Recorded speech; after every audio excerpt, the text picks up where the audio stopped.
Welcome to my 13 Horrifically Silly Days of Halloween blog series. I'm Reagan McCauley, writer of horror comedies, among other things.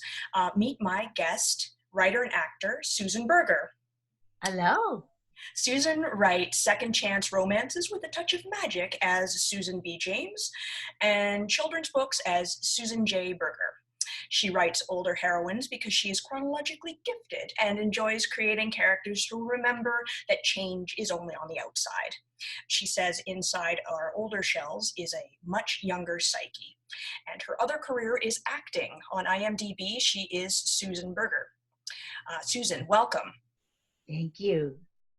So, okay, first and foremost, what I wanted to talk to you about most and first when I discovered this is that you played the real butcher on American Horror Story Season 6 Roanoke. That's right? That's awesome.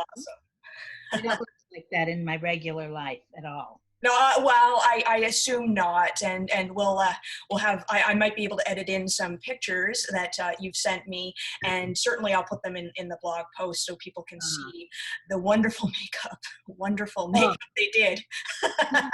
You won again the Emmy for that. Oh wow, it did. Mike McCash is brilliant. He's Yes. I'm going to see. I think I probably have one on my phone. Okay. There we go. Excellent. Yeah, it's the resemblance is so striking. No, not at all. I know, it's really amazing, isn't it? It is. That it's you. Yeah. But but not. Yeah. And so tell me how did this come to be? How did you end up in American Horror Story Roanoke? not sure. I auditioned for it, and Okay. The audition was a little odd. I mean, there was no speaking. They said, we want you to walk forward and make a downward stabbing motion. And I said, okay, I can do that. So I walked forward and made a downward stabbing motion. And then they said, now do it like you're crazy. And I thought, okay. And I did something. I don't remember what. And I thought, well, that's that. I didn't get it. And then they called me and said, I did get it. And, at first they booked me for one episode and then another one and then two more. Okay. And what was interesting is, it's a very secretive show. So I went in for my fitting and I don't know, I brought jeans and stuff. I didn't know what the show was about. And usually they ask you to bring clothes. So I did. They put on a full Elizabethan outfit, a beautiful gold. It was so pretty, and they would not let me take a picture, and I knew they were going to distress it, but it was so beautiful. It was like a gold taffeta, and there was the ruff. Yes. And then there was the bum piece in the back, everything laced up the back, the sleeves laced on, and I'm sitting there awed by their expertise and the beauty of the costume. And I certainly wish they would have let me take a picture of it, but they didn't. Before it got all distressed, as you said. I was so excited. And then I realized there were bobbleheads of American Horror Story. And I thought, what if I was a bobblehead? But I never was. Oh, that's too bad. I would certainly buy that bobblehead. I would have bought it. Oh yeah, of course, yeah. Who wouldn't? Things you want to be remembered for: kindness and bobbleheads. Yeah, exactly. Oh, was the series shot in LA, California area? Yes, it was. Yeah. It was shot on the Fox lot, and it was also shot at a ranch out on Las Virgenes Road, which is out a ways. You go through one valley into another valley, and then you go into the hills there. Wow. There is a way Las Virgenes will lead to the beach if you go far enough, but at the top of it, there are 2 or 3 movie ranches. And they built the entire set both on the Fox lot and on the movie ranch set because they were going to have to burn it. Oh, yes. Yes, indeed. I wasn't there for the burning. They let me go early. Oh, that's nice or not, depending on what your preference was for that day. You mentioned to me when we were chatting before that you worked with Kathy Bates. You're old friends with Kathy Bates. Yes. Who played she was the reenactor, for those of you who don't know, the reenactor of the Butcher and then herself got chopped Also, up by the butcher. Misery and a few other little things. Oh yes, of course, but in American Horror Story, that's the American Horror Story. Yeah, she was the reenactor who believed she was the butcher. Yes, she kind of went nutsy. You know, in the name of the butcher. Mm-hmm. And then I come along saying, seriously? And then I take an axe and go down the middle of her head and split her. Mm-hmm. And they did not use, there was a stunt lady, Lisa, ready to go, Mm-hmm. but Kathy did it herself. They're very careful about this. But the most interesting thing about Roanoke is I've never seen that many cameras. Oh, We really? had GoPros on people's heads. There were overhead cameras. There were under cameras. There were iPhones everywhere. So when people said action, slate, they had to slate something like 18 cameras. Wow. And that was because it was it was a supposed reality show that they were doing with the reenactors and the real people. There were A, B, C cameras, the overhead camera, the GoPros on people's heads, the iPhone cameras. I think I counted 16, but I'm not sure. Wow. And the thing is that me and my minions came along, and my minions had torches. Mm-hmm. And every time they did a shot, first they had to light all the torches, and then they had to slate. And then if the shot didn't work, we did it all over again. Yes. And put out the torches and started again. Wow. Yeah. It was done at night, and it was a really nice moon. Hmm. Which they turned red to make it a blood moon for the show. Yes. Yeah. It was probably really beautiful. I don't remember it being red while I was there. But. Oh no, I don't. It looked to me like they did something to the moon afterwards. Basically, it was because it almost never gets that red, but it had to be right for the show. So yeah. Anyway, so, it was so much. It was really interesting. The worst of it was, what episode did we burn the kids in? That was the second last episode, I believe. I was just going to ask you about them and about disemboweling the guy who was the reenactor for the butcher's son. Yeah, I enjoyed disemboweling him. Yeah, was that fun? And it wasn't too gross for you. It was a fun experience. That was okay. The burning of the kids and staking them, no. Everybody on the set had PTSD. Oh, God. Well, obviously this wasn't, how did they do that? How did they? All right. So you drag out the kids, and then it looks like you're running a stake through them, but actually they did this and they were strapped to it so that you could just pull them up. Right. They doused them with gasoline, and yes, they set them on fire. Ooh. And I hate fire. Bambi scared me to death. Mm-hmm. But the whole set, everybody was super careful and super scared because it wasn't fun to watch. And they shot it from every angle in the world. Yes. And in the end, I wondered what it was going to look like. And thank God they used the overhead shot because it was not fun watching that straight on at all. Oh, wow. Just dramatic. And, I think all of us were shaking and we had to do it like 4 or 5 times. Yeah. Oh, okay. So even though they had all of the cameras shooting all of the angles, you still had to do it 4 or 5 times. 4 or 5 times. Set them on fire. Put them up on those stakes. So much fun. Yeah. That was the one that scared me. I didn't mind the disemboweling. I didn't mind throwing knives at people. And, they're very careful. So I had a handleless stick that was the axe. Right. And I could bring it down to her head, and then they CG'd in. But they did have the blood, and they did have the split head thing. Right. All right. Like as makeup kind of thing? Yes. They did a makeup thing, and they had a thing where blood fell and stuff like that. Lots of fun. Yeah. Okay. I think I sent you a picture with me and Lisa the stand-in, and I think she's wearing the split head makeup. Yep, that's right. Yeah, she is. Yes, and I'll put that up as well, and I might be able to get it into the video too. So I just let me see here. I was going to ask you if, or in general, other stories from the set, but also I wanted to ask you about the atmosphere between takes. Was there room for humor? Was there time to Yeah, let you know, go of in the the trauma? makeup trailer, Cuba Gooding was telling this great story about his mom. Oh, yes. And now I wish I could remember it, but it was so funny. And Sarah Paulson was in there then too. Hmm. And but he was talking about um, his mom, I guess, in massage, and now I can't remember what it is, and that's so sad because he was funny and nice, and everybody was nice. Oh, that's terrific. I know one night, one of the things that there'd been a complaint that there weren't enough women directors on American Horror Story. Right. And Brad Bird addressed that by in the season 6, I think he had 5 women directors. And one night at 1 in the morning, we finished one episode and went directly into the other. So I went from woman director to woman director. And, Well, that's cool. and I think all 4 episodes I was in were directed by women. Huh, fantastic.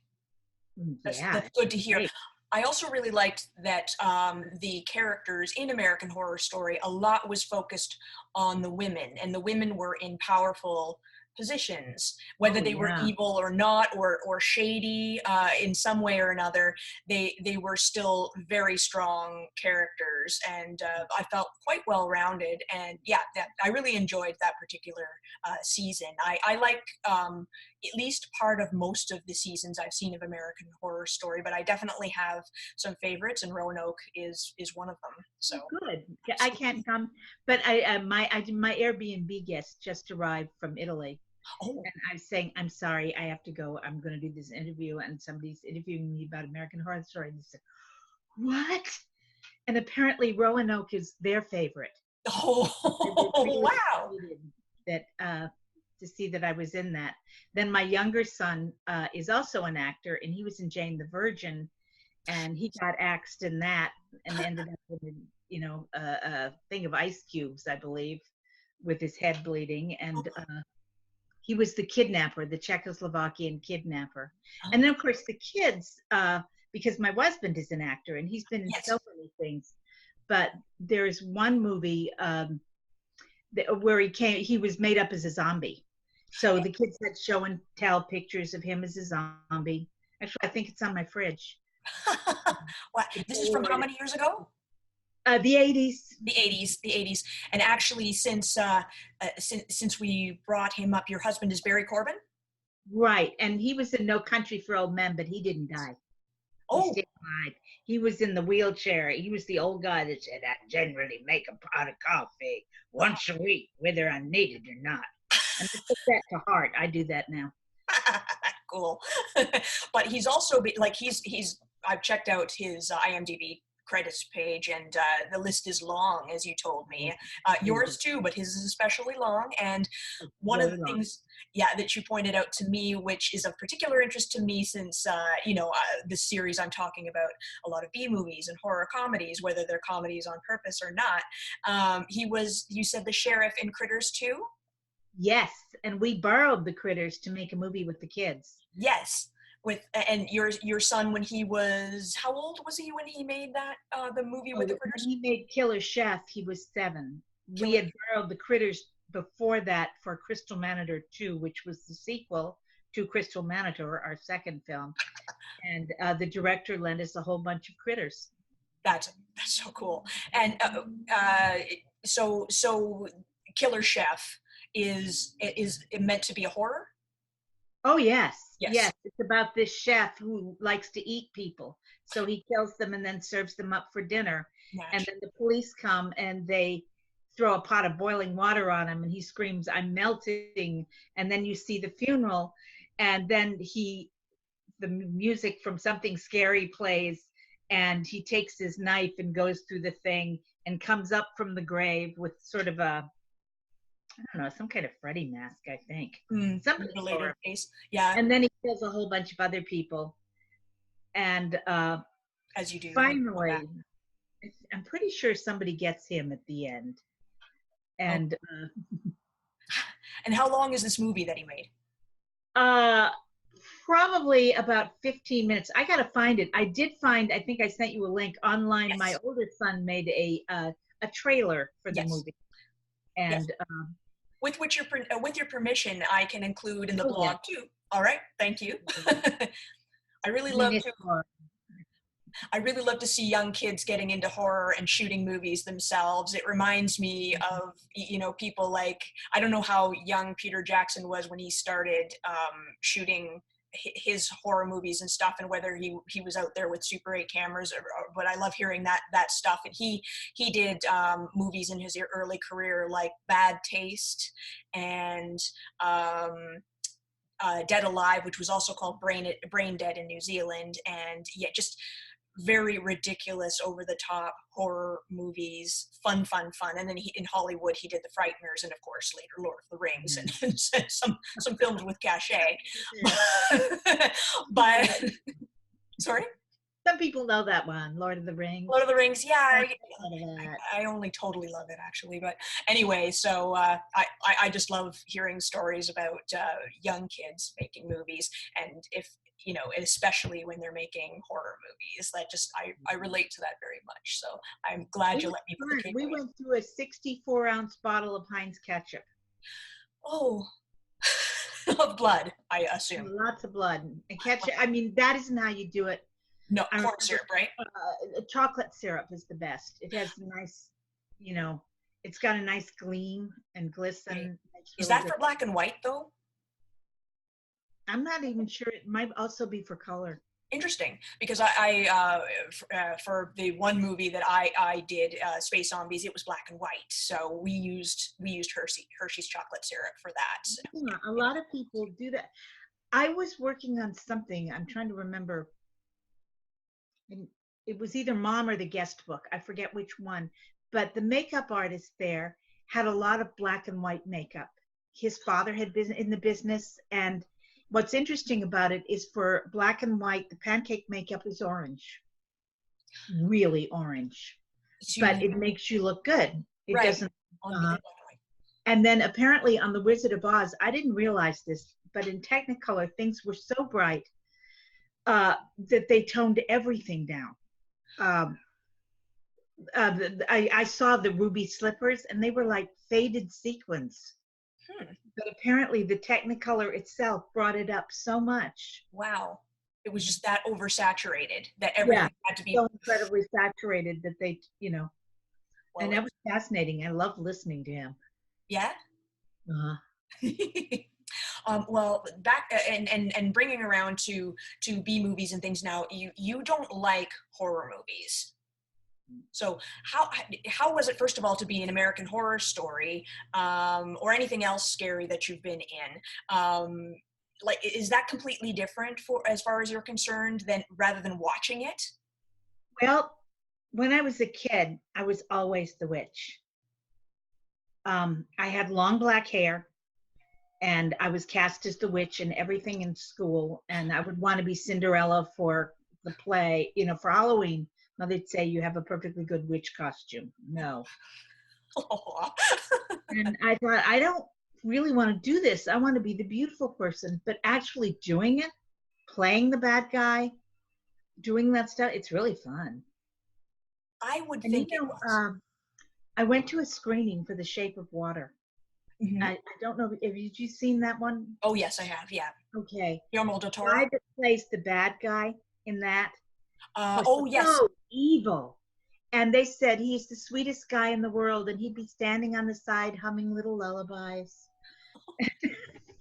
But he was so scary and evil in that. You just wanted to boo and hiss. And I do hear that about people who play evil characters really well. I often hear that they are super sweet people, and so, but they have a lot of fun playing the evil. They do.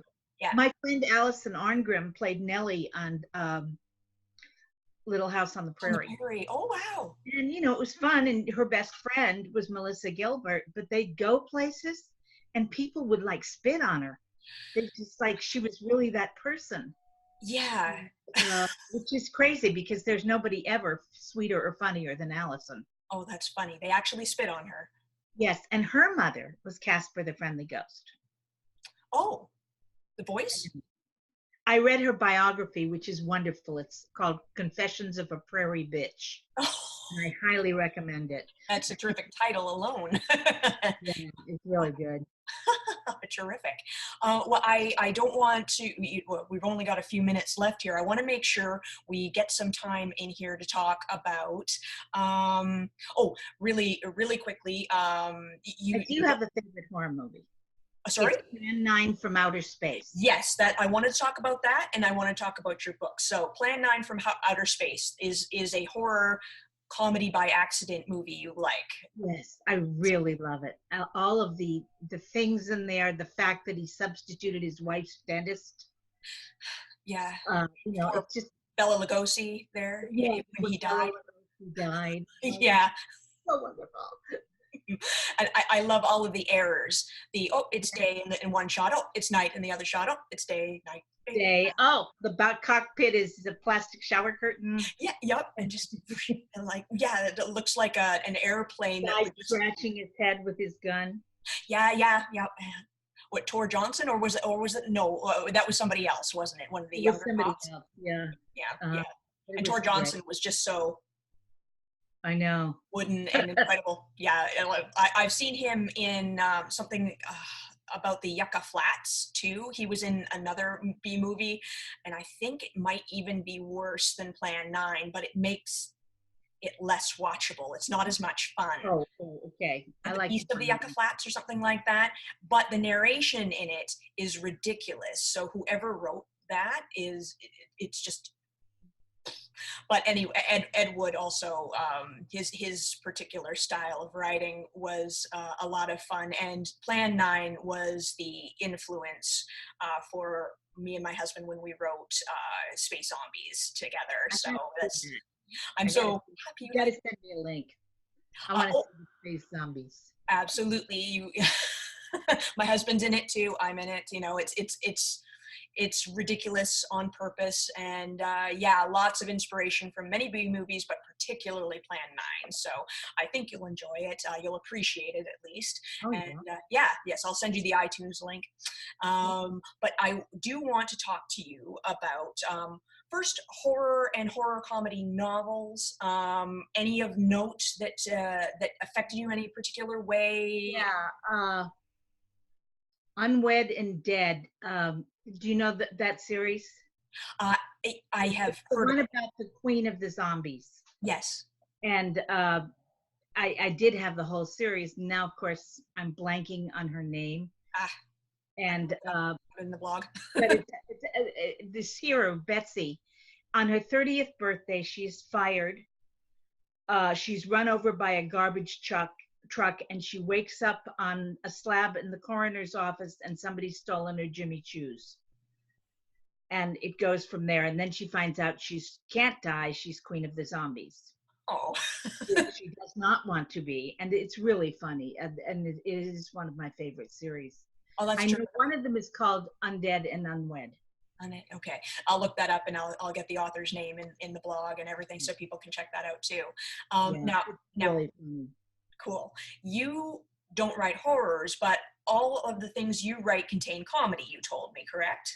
Some sort. Yeah. And I wanted you to tell me about some of your novels because they are genre. So genre with comedy, which goes with my theme as well.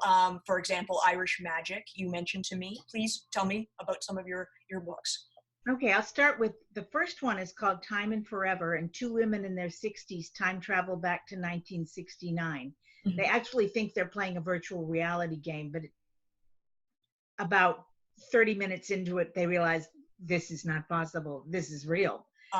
And then one of them finds a stranger she once knew very well, and the other one finds her first love. And that was fun. And there's a fair amount of comedy in that. The countess, the great aunt of the heroine, was a lady in waiting for Queen Victoria, and she's got a mouse that she's convinced is the queen. A mouse? A mouse, a little white mouse. She's convinced it's the queen reincarnated. Reincarnated. Okay, well, you never know. And in Irish magic, a desperate writer who's completely, she made the mistake of basing her hero on her ex-fiance before he was ex. And now the hero can't say anything that's nice. Everything that comes out of his mouth, she needs a new one. And they want the advance back. And she's already arranged to go to Ireland because she had an idea for another book, thinking this one was going to get through it. So she ends up wishing on a 4-leaf clover, and a half leprechaun is charged with finding what she asked for, which is a hero. Only a clover wish is a heart wish. So it couldn't just be a hero for her book. It had to be a real hero for her. Okay. And there's a lot about Ireland and some strange encounters and bulls and ghosts. Cool. There's a ghost. Oh, if it's Ireland, there has to be a ghost. Oh yeah, there's a ghost in the castle, and that tries to possess them and stuff like that. Cool. Okay, fine. You say a leprechaun, like half human. It turns out there's nothing written about leprechauns. A little bit, Darby O'Gill and the Little People, but mostly people just say, oh, yeah, leprechauns. Mm-hmm. And there's not much, so I was free to make up anything I wanted. Right. So I had half leprechauns, and I have a half fairy. Okay. Who's Indian, part Indian, and part Irish. Okay. Mm-hmm. And the half leprechauns are half human or half fairy? Half leprechaun. And one of the half leprechauns is in love with the half fairy and has been all his life, but they can't stop fighting long enough to find it out. They're two characters. And it was a lot of fun. I wrote it because a friend came back and said, Ireland's got a matchmaking festival. And I said, what? And they said, yeah, it's a month-long festival in this town called Lisdoonvarna, and people come from all over the world to get matched. And I thought, well, that sounds like fun. So my in-laws and I went, and we went to the festival, and it wasn't as magical as I wanted it to be, and I thought, I'm going to fix that. Yeah. So, being a writer, you can fix things like that. Yeah. There is a writer, Jude Devereaux, has a short story in which her heroine is a mystery writer, and she's a very successful mystery writer, and what she did was kill off all the people she hated in high school in her books. And that's one of the perks. Yeah. Writer. Yeah. Don't mess with us. No, you'll end up in a book in a bad way. So your main things for reading and writing things would be romantic comedy and time travel and fantasy. Romantic comedy, time travel, although I love, if you like mid-grade or YA, Tamora Pierce writes best heroines ever. I'm currently rereading Trickster's Choice and Trickster's Queen. Okay. They're so good. That's about a revolution, but they're magical creatures in there, and I love Tamora Pierce. She's one of my favorites. And then, yeah, I like suspense, romantic suspense. I love to laugh. So Susan Elizabeth Phillips is my hands on top. She doesn't write often. Some people are coming out with 3 books a year. If she comes out with one every 3 years, it's a miracle. Yeah. But I don't care. Just write. Yeah, just keep writing. I mean, coming out next year, I think, and it's been a couple of years. All right. Well, she's still doing better than George R.R. Martin is right now. He needs to finish a book. Sometimes there's a very funny writer named Jennifer Cruzy. Mm-hmm. And one of my favorite of hers is Faking It, which is about a family of artists that have been forging things for 3 generations. Oh. But it's so funny and so good. And Jen has been blocked, I think, for 15 years. She wrote so many books. She's one of the top in her field, and she's completely blocked.